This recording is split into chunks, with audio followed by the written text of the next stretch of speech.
नमस्कार। Are for राष्ट्र में आप सभी साथियों का स्वागत है। मैं हूं आर मोहन तिवारी। लोकसभा में एनडीए का वो जादुई आंकड़ा सामने आ गया है जिसे देखकर अब राहुल गांधी बुरी तरीके से हिल गए हैं। 15 दिन पहले ही राहुल गांधी ने अपने भाषण में कहा था कि भाई 1 साल के अंदर प्रधानमंत्री नरेंद्र मोदी इस्तीफा देंगे, एनडीए की सरकार गिर जाएगी। और इसके बाद तमाम कांग्रेसी प्रवक्ता, सोशल मीडिया हेड ये साबित करने में जुट गए थे कि सरकार कैसे गिरेगी, अलग अलग तरीके बताने लगे। लेकिन पिछले 1 से 2 हफ्ते में जो डेवलपमेंट हुआ, जो बदलाव आया, उससे मोदी सरकार गिरना तो छोड़ दीजिए, 2029 के चुनाव से पहले उस आंकड़े की ओर बढ़ चुकी है जो मोदी सरकार का 2024 का सबसे बड़ा स्लोगन था, 400। 2024 के चुनाव में तो नहीं हो पाया, लेकिन अब 3 साल के भीतर वो आंकड़ा आ रहा है। और क्यों मैं ये बातें कह रहा हूं, मैं पूरे आपको अंक बताऊंगा, बहुत सारे अलग अलग चैनल्स आपको बता रहे हैं, लेकिन मैं भी चलिए आपको समझा ही देता हूं क्या होने वाला है। देखिए, फिलहाल लोकसभा में बीजेपी के पास जो आंकड़ा है, आपको पता है कि 2024 में चुनाव में बीजेपी की आई 240 सीटें और एनडीए टोटल 293 सीटों तक पहुंच पाया। अब पश्चिम बंगाल में विधानसभा चुनाव के बाद जो टीएमसी में बगावत हुई, टीएमसी में विधायकों ने 58 विधायकों ने अलग बगावत की और इसके बाद 20 सांसद बगावत के लिए अपना पत्र लोकसभा स्पीकर को दे चुके हैं। यह संख्या बाद में भी बढ़ सकती है, लेकिन अभी 28 टीएमसी सांसदों में से 20 सांसदों ने तो अपना सिग्नेचर किया हुआ, हस्ताक्षर किया हुआ पत्र दे दिया है। तो अब चलिए हिसाब लगाते हैं, टीएमसी से शुरुआत करते हैं। बीज एनडीए के थे 293, मेरे पास ये पूरा पैड है, मैं इस पे लिख रहा हूं। 293 में से 20 आपके आ गए टीएमसी से, तो कितने हो गए? 313। ठीक है, 313 यहां पर हो गए एनडीए के। आज ही शिवसेना उद्धव बाला साहब ठाकरे गुट के 6 और सांसद बगावत कर गए और ये जाकर सीधे अपना समर्थन दे रहे हैं एकनाथ शिंदे को, और एकनाथ शिंदे एनडीए में है। तो 313 प्लस 6 कितना हो गया? 319। ये हो गए 319 सांसद। डीएमके इंडिया अलायंस से वैसे ही अपना नाता तोड़ चुकी है। डीएमके की ओर से ये बात लगातार बीजेपी के साथ चल रही है कि वो डीलिमिटेशन में या जो भी संसद में बिल आएंगे आने वाले मानसून सत्र में, उसमें एनडीए का साथ देगी। अब डीएमके के कितने हैं आपके लोकसभा में? 22। ठीक है, डीएमके के 22 सांसद हैं, तो 319 प्लस 22 कितने हो गए? 341 लोकसभा सांसद। ये आज तक की कहानी थी। कल से यानी बीते दिन से एक और नई बात निकलकर आ गई। केशव प्रसाद मौर्य और ओपी राजभर दोनों ने पूरा उत्तर प्रदेश हिला दिया। कैसे हिला दिया?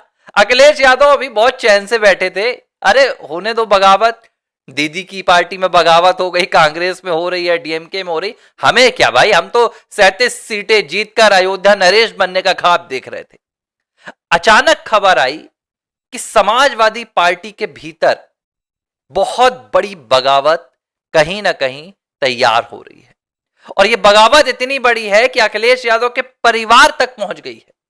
राम गोपाल यादव, अखिलेश यादव के चाचा, अब खुलासा नहीं हो पा रहा है, लेकिन एक चिट्ठी का जिक्र हो रहा है बार बार। राजभर का कहना है कि गृह मंत्री अमित शाह को राम गोपाल यादव ने संसद के बाहर एक चिट्ठी दी थी। इसका वीडियो भी है, सोशल मीडिया पर पड़ा हुआ है, और उसी चिट्ठी के बाद यह समाजवादी पार्टी के भीतर पूरा खेल हो रहा है। तो अब आंकड़ा कितना पहुंच गया था? 341, और यहां से कितने आने वाले हैं आपके? 26 सांसद। तो टोटल 341 प्लस 26 यानी कि 367, 367 सांसद एनडीए को समर्थन देने वाले हैं। 293 से सीधे 367, और यह आंकड़ा अभी और भी बढ़ सकता है। जो 3 बचे हुए उद्धव बाला साहब ठाकरे गुट के हैं वो भी जा सकते हैं। जिस तरीके से संजय राउत अपनी जुबान से बेशर्मी की तरह एकदम गालियां दे रहे हैं, ये बहुत दिन तक टिकेंगे नहीं। इसके अलावा ये समाजवादी पार्टी के जो 26 हैं, इनका आंकड़ा और भी बढ़ सकता है, लेकिन 26 की अभी कहानी निकलकर सामने आ रही है। और भी कई दल हैं जिनमें बहुत बड़ी सुगबुगाहट है और वो निकलकर आने वाले हैं। और मुझे जो खबर मिली है, ये खबर अभी तक ना तो यहां नजर आ रही है, आपको टीवी में नजर आ रही है, ना तो किसी वेबसाइट में नजर आ रही है, लेकिन 6 महीने पहले भी मैंने ये आर फॉर राष्ट्र के कुछ वीडियोस अगर आप देखेंगे तो चर्चा की थी। कांग्रेस पार्टी के भीतर भी बहुत बड़ी बगावत चल रही है। कांग्रेस पार्टी के भीतर भी ऐसी बगावत चल रही जो पार्टी को सीधे तौर पर 2 हिस्सों में बांट सकती है। अब आपको लग रहा है कि ये कौन बगावत करेगा भाई इतने ज्यादा हिस्से में? ये बगावत आपको गांधी परिवार के भीतर नजर आएगी। अभी आपको समझ में नहीं आ रहा है क्योंकि अभी उतना डेवलपमेंट नहीं हो रहा है, लेकिन बहुत जल्द आपको नजर आएगा कि गांधी परिवार में आपको 2 नेता नजर आएंगे। 2 नेता, लेकिन एक पार्टी के नहीं, 2 पार्टी के। उत्तर प्रदेश से इसकी शुरुआत होने वाली है। उत्तर प्रदेश में इमरान मसूद के आप बयान देख लीजिए, वहां पर दूसरे नेताओं को देख लीजिए, आपको थोड़ा थोड़ा अंदेशा समझ में आएगा कि भाई आखिर क्या होने वाला है।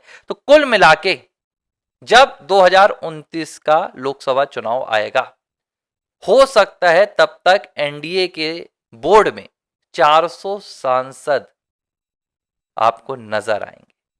भारतीय जनता पार्टी को लेकर जिस तरह से विपक्ष ने पूरी कोशिश की कि तोड़ दिया जाए, चंद्रबाबू नायडू, आपके नीतीश कुमार, इन्हें तोड़ने की कोशिश की गई, चिराग पासवान, इन्हें को तोड़ने की कोशिश की गई। उल्टा क्या हुआ? बीजेपी और मजबूत होती गई, एनडीए और मजबूत होती गई। और ये सब कुछ सिर्फ आंकड़ों से नहीं हो रहा है।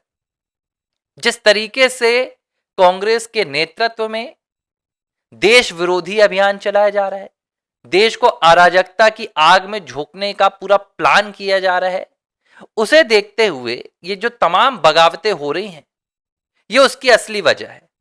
अब समझ में आने लगा है इन तमाम सांसदों को कि देखो, हम जिनका साथ दे रहे हैं ये देश को तो नहीं डुबा पाएंगे लेकिन हमें जरूर डुबा देंगे। ये इनको समझ में आ गया है। टीएमसी के सांसदों को समझ में आ गया कि ममता बनर्जी की कहानी खत्म हो गई, चलो अब इनका साथ छोड़ो, अपने आप को बचाओ। शिवसेना, बाला साहब ठाकरे गुट के नेताओं को समझ में आ गया, इन्होंने कह लिया।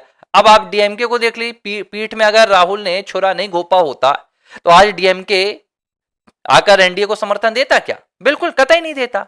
लेकिन इन्हें समझ में आ गया, अब ये कांग्रेस को मात देने के लिए एनडीए को समर्थन देंगे। लेकिन फर्क क्या पड़ता है? एनडीए को चाहिए आंकड़ा, एनडीए को महिला आरक्षण बिल पास करना है, डिलिमिटेशन का बिल पास करना है, उसके लिए और भी कई बिल आने वाले हैं मजबूती से जो पास होने हैं, उनके लिए आंकड़ा चाहिए था और आंकड़ा जुटा लिया गया। तो 1 साल के भीतर मोदी सरकार को गिराने का ख्वाब देखने वाले राहुल गांधी का विपक्ष ही गिर चुका है। अब मुझे समझ में नहीं आ रहा है इस पर चर्चा क्यों नहीं कर रहे राहुल गांधी, कि विपक्ष भाई पूरी तरह से खत्म होता जा रहा है, खोखला हो रहा है। राहुल गांधी विपक्ष के नेता तो हैं। अब इस आंकड़े को आप देखिए कि भाई इनके पास कितनी थी? 235 थी इंडिया अलायंस के पास। अब 235 पे 22 तो ये चली गई, ठीक है, 20 आपके टीएमसी से चले गए, 6 आपके शिवसेना से चले गए, अभी आपके 26 समाजवादी पार्टी से जा रहे हैं। तो राहुल गांधी कितने नेताओं के भाई नेता प्रतिपक्ष हैं, कितने सांसदों के? मुझे लग रहा है कुछ दिन बाद ऐसी स्थिति आएगी कि राहुल, प्रियंका और कांग्रेस के कुछ सांसद ही आपको नजर आएंगे और राहुल गांधी लोकसभा में उनका ही नेतृत्व करेंगे। हालांकि देखते हैं आगे क्या होने वाला है, लेकिन यह बड़ा दिलचस्प है कि 1 साल में मोदी सरकार गिरने का ख्वाब देखने वाले राहुल गांधी को 2 हफ्ते के भीतर ही गृह मंत्री अमित शाह और प्रधानमंत्री नरेंद्र मोदी के मास्टर स्ट्रोक ने पूरा विपक्ष गिराकर दिखा दिया।